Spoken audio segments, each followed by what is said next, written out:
प्यारे प्यारे दीवानों, हमारे लिए और आपके लिए बहुत बड़ी खुशी की बात है कि बंगाल के सरजमीन में एक ऐसी धरती है जिसको हारी भंगा कहते हैं। और आज हारी भंगा की सरजमीन में हमारे आपके दरमियान मोहतरम जनाब मोहम्मद महबूब आलम, जो अपने घर के मरहूम मरहूमीन की इसाल सवाब की नीयत से महफिल मिलाद को सजाने की सआदत हासिल हुई। मैं इनको मुबारकबाद देता हूँ कि ऐसे माहौल में इनकी जहन में महफिल मिलाद सजाने का एक जज्बा और हौसला हुआ। नहीं तो हमने अक्सर नौजवानों को देखा है कि ज्यादातर गाने और नाचने और बेहयाइयों में मुब्तला होते हुए देखा है। अल्लाह पाक इनकी मोहब्बत और इस महफिल की बरकत से इनके घर को शाद और आबाद रखे। इस महफिल की बरकत से अल्लाह पाक इनके घर को आबाद रखे, हर बला हर महफूज से महफूज रखे। और मैं हमारे साथियों में हजरत अल्लामा मौलाना जलील साहिब क़िबला, जो बड़ी मेहनत और मुशक्क़त के साथ आपने शायरों को खतीबों को दावत दी और अल्हम्दुलिल्लाह बेशुमार शोराए किराम और उलमाए किराम तशरीफ फरमा है। और अल्हम्दुलिल्लाह हैदराबाद की सरजमीन से बेहतरीन एक खतीब भी आपके सामने जलवा फरमा होने वाले हैं। तो मैं हुसूल बरकत के लिए आपके सामने कुछ बातें करने की सादत हासिल करना चाहूँगा। उससे पहले जो है हुसूल बरकत के लिए एक नात शरीफ समाअत करें। समाअत करने से पहले मैं उन सब से गुजारिश करूँगा कि जो इधर इधर खड़े हैं या बातों में मशगूल हैं, आप थोड़ी देर के लिए आप महफिल में बैठने की कोशिश करें। समाअत करने से पहले एक बार मोहब्बत से कह दीजिए सुभान अल्लाह। जब उनके गदा भर देते हैं शाहान जमाने की झोली, मोहब्बत से कह दीजिए सुभान अल्लाह। जब उनके गदा भर देते हैं, जब उनके गदा भर देते हैं शाहान जमाने की झोली, शाहान जमाने की झोली, शाहान जमाने की झोली। मोहताज का जब ये आलम है,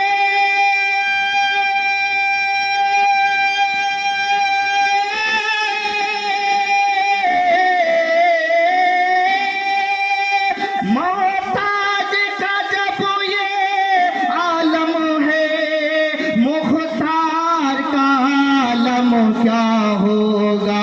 जब हुस्न था उनका जलवानुमा, जब हुस्न था उनका जलवानुमा, अनवार का आलम क्या होगा, अनवार का आलम क्या होगा। यकीनन हमने मुस्तफा को नहीं देखा है, लेकिन हमने माना है। यही हमारी और आपके लिए खुशनसीबी है। जब हमने मान लिया तो ये आलम है आशिकों का। अगर हम मुस्तफा को देख लेते तो क्या आलम होता। इसलिए शायर कहते हैं जब हुस्न था उनका जलवानुमा, जब हुस्न था उनका जलवानुमा, जब हुस्न था उनका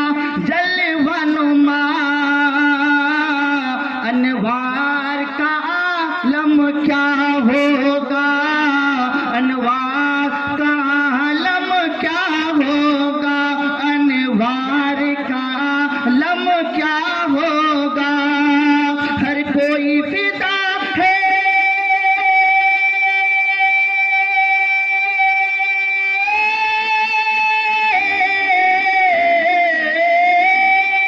हर कोई फिदा है बिन देखे, हर कोई फिदा है बिन देखे, दीदार का आलम क्या होगा, जब हुस्न था उनका जलवानुमा, अनवार का आलम क्या होगा। बिलखुसूस से समात कर मोहब्बत से कहती है सुभान अल्लाह।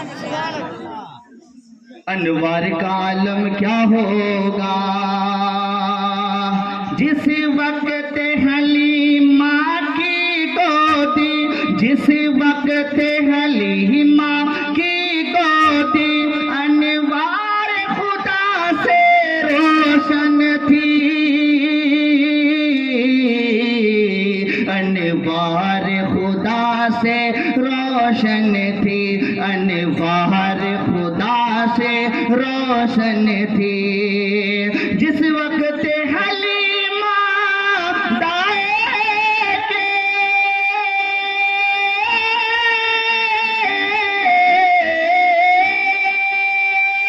जिस वक्त हलीमा दाए के, जिस वक्त हलीमा दाए के, अनवार खुदा से रोशन थी, उस वक्त हलीमा दाए के, उस वक्त हलीमा दाए के, उस वक्त हलीमा दाए के, हर बार का आलम क्या होगा, जब हुस्न था उनका जलवानुमा, जब हुस्न था उनका जलवानुमा, अनवार का आलम क्या होगा।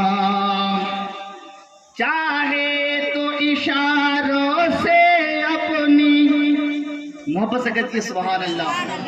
चाहे तो इशारों से अपनी, चाहे तो इशारों से अपनी, काया ही पलट दे दुनिया की, काया ही पलट दे दुनिया की, काया ही पलट दे दुनिया की। चाहे तो इशारों से अपनी, चाहे तो इशारों से अपनी, चाहे तो इशारों से अपनी, काया ही पलट दे दुनिया की। ये शान है खिदमतकारों की, ये शान है उनके गुलामों की, ये शान है उनके गुलामों की। नारे तकबीर, नारे रिसालत, उलमाए किराम मोहब्बत से कहती है सुभान अल्लाह। चाहे तो इशारों से अपनी, काया ही पलट दे दुनिया की, काया ही पलट दे दुनिया की। ये शान है खिदमत गारों की, ये शान है उनके गुलामों की, ये शान है उनके गुलामों की। मुख्तार का आलम क्या होगा, सब हुस्न था उनका जलवानुमा, अनवार का आलम क्या होगा। हर कोई फिदा है,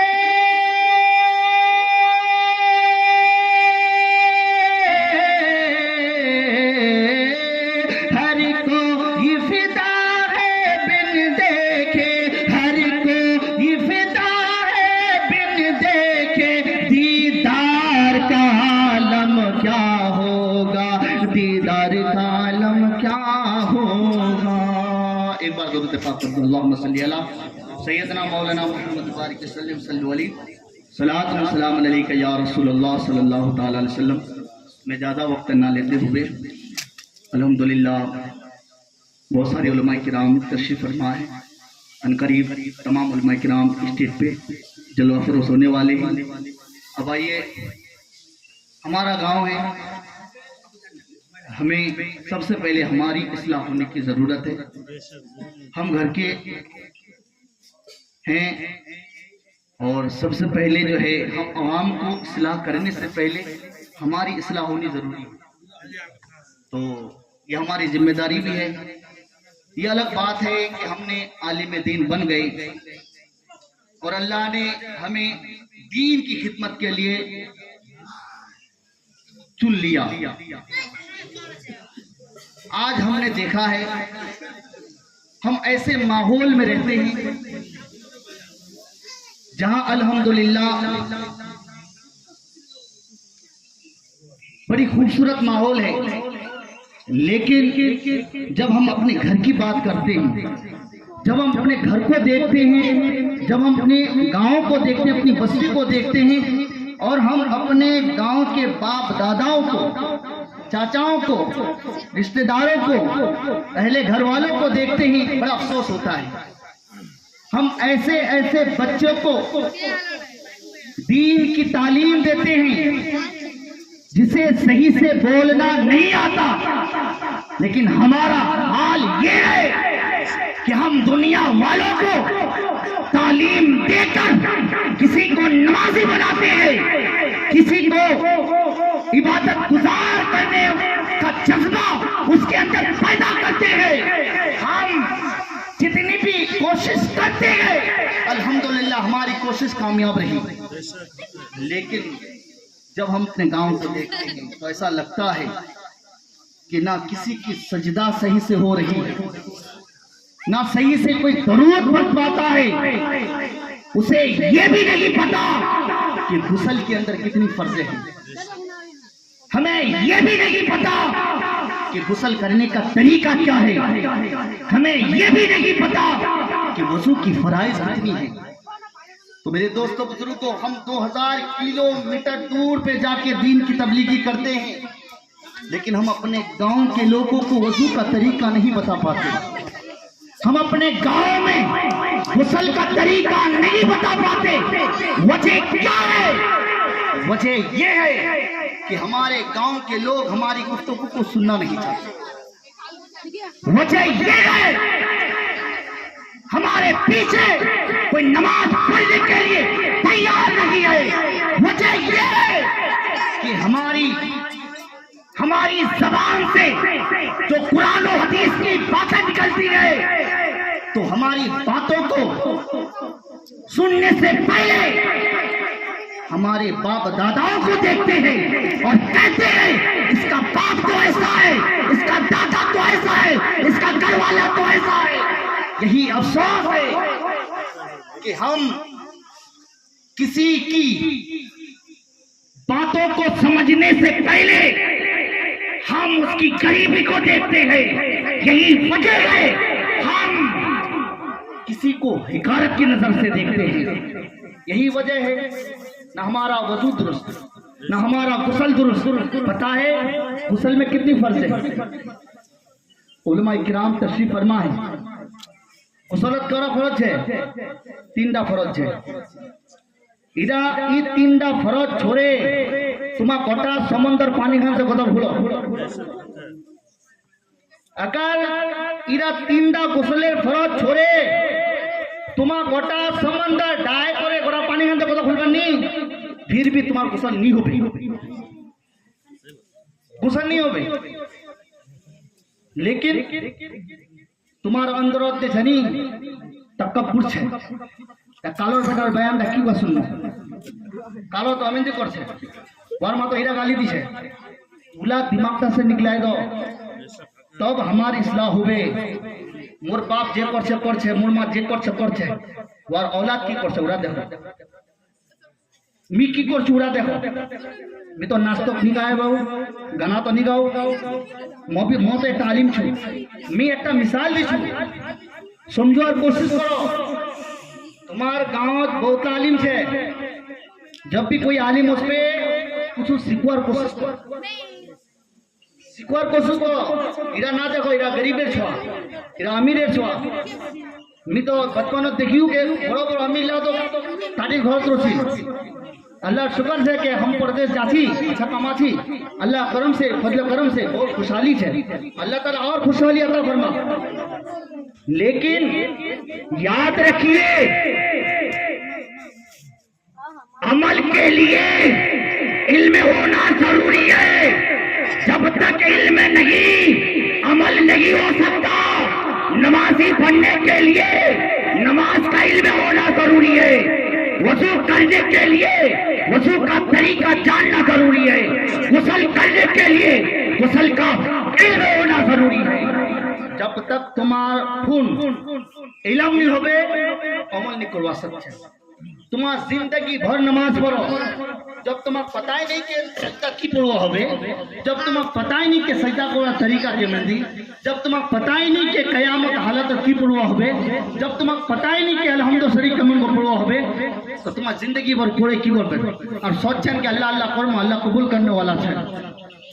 इधर दिमाग तक से निकला दो तुम्हारा बैंगत जाछेन तुम्हारा बैंगत जाछेन खाता लंबरटा लिया छेन लंबरटा लिखछेन कितने हुई गहराई से देखछेन एक बार 2 बार 3 बार कने इसलिए कि अगर एकटा नंबर अगर गलत होवे तो तुम्हें पता छे जब तुम अपना बेटर जब अकाउंट नंबर दिछेन तब कितने हुई तहकीक करा दिछेन कने कि अगर इना नंबर अगर एकटा गलती हो जावे एकटा अगर गलती हो जावे मोर बेटा जो हर महीना 50,000 40,000 1 लाख टका जो भेजबे एकटा नंबर गलती वजह से चले आवे तो बताइए जब हम किसी काउंटर को संभालते हैं जब हम किसी बिजनेस को संभालते हैं जब हम किसी काम की जिम्मेदारी को संभालते हैं जब हम अपने कारोबार में किसी को शरीक करते हैं बड़ी तहकीकात करते हैं कहीं ऐसा ना हो कि अपने प्लेट में खाने वाला हमसे धोखा ना करे अपने गोद में बैठने वाला हमसे गलती ना करे। तो मेरे दोस्तों बुजुर्गों तो ये तो दुनिया नहीं है लेकिन आखिरत के लिए जरा गौर करें मेरे प्यारे आका सल्लल्लाहु ताला अलैहि वसल्लम के प्यारे प्यारे दीवानों। तो इसीलिए इल्म सीखो पिघलना इल्म के खातिर मिसले मिसाले सेवा है नहीं हम इसके पहचान सकते कि हम और खुदा क्या है। जब तक आप इल्म दीन को हासिल नहीं करेंगे याद रखना आप अपने आप को भी नहीं पहचान सकते। हक तो ये है कि खुदा क्या है आप कौन है खुदा की जात क्या है आप नहीं जान सकते। खुदा को पहचानने के लिए अपनी वजूद को समझने के लिए इल्म दीन का होना जरूरी है और इल्म दीन को हासिल करने के लिए बताया जाता है कि इंसान को अगर मोमबत्ती की तरह अगर पिघलना पड़े फिर भी उसकी जरूरी है कि वो इल्म दीन को मेहनत करके हासिल करे। तो मेरे दोस्तों बुजुर्गों तो इसलिए गुस्ले तरीका गुस्ले में 5 मिनट बात तो बहुत लाश है बात तो बहुत लाश है लेकिन मैं चाहता हूँ कि कुछ उलासी बड़ो बड़ो कॉन्फ्रेंस हम रखी 4 लाख 5 लाख 10 लाख टाका खर्चा पड़ी बताओ अत भी बड़ो कॉन्फ्रेंस खान गोटा गाँव मोहल्ला मिले अतखान बड़ो जलसा करे कभी देखिए कि फला फला आदमी नमाजी बने गए नहीं बने कना नहीं बने। इसलिए कि हम महफिलत को बड़ो बड़ो आलिम बुलाए तकरीर तो सुने लीजिए लेकिन महसूस नहीं कर मेरे दोस्तों गुसलेर केड़ा तरीका छे फरज छे 3टा छे ई 3टा अगर छोड़े अगर तुम डाय पर बड़ा पानी खान देखो तो खुलबैन तो गुसल नहीं होबे। तो पहले की छे अब तरीका बताई दीजिए एक बार मौके से कह दीजिए सुभान अल्लाह। तरीका ये है कि गुसल करने के लिए सबसे पहले वो कुली करें जो तरीका है वो बात की बात है मैं आपको फर्ज बता देता हूँ ताकि हमारे माँ बहन की गुसल हो जाए। बहुत सारे लोग अगर जिंदगी भर अगर गुसल अदा नहीं करे अगर वह छार माँ बने गए दादी हो गए बुरी हो गए यहाँ तो कबर तक जो तैयारी है फिर भी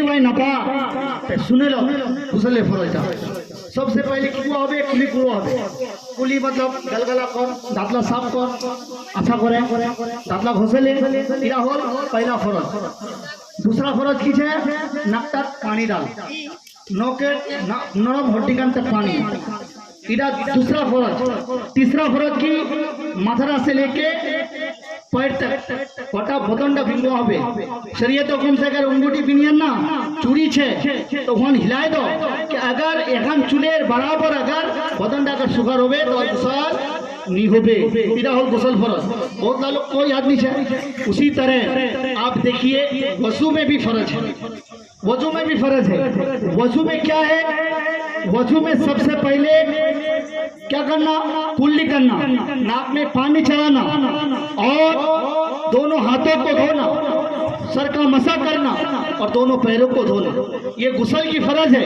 अगर आप आगे और अगर वजू के बारे में अगर आप जानने की कोशिश करेंगे तो मेरे मुस्तफा फरमाते हैं अगर तुम गुस्ल की फर्ज अगर तुम सिर्फ फर्जों को वजू की अगर तुम फर्जों को अदा करोगे तो जिस हिस्सों से पानी बहाया जाएगा वही हिस्सा पाक होगा लेकिन अगर तुम उसी वजू को अगर सुन्नत के मुताबिक करोगे तो तुम्हारा सर से लेकर पैर तक पूरा जिस्म पाक हो जाएगा और फिर मेरे मुस्तफा फरमाते हैं अगर वजू करते हुए अगर कोई बंदा कलमा शरीफ पढ़ता है ला इलाहा इल्लल्लाह मुहम्मदुर रसूलुल्लाह पढ़ता है मेरे मुस्तफा फरमाते हैं जब कोई बंदा वजू करते हुए इस कलमा को पढ़ता है मेरे मुस्तफा फरमाते हैं जिस पानी से वजू किया जाता है उस पानी के हर कतरे के बदले में अल्लाह तबारक व तआला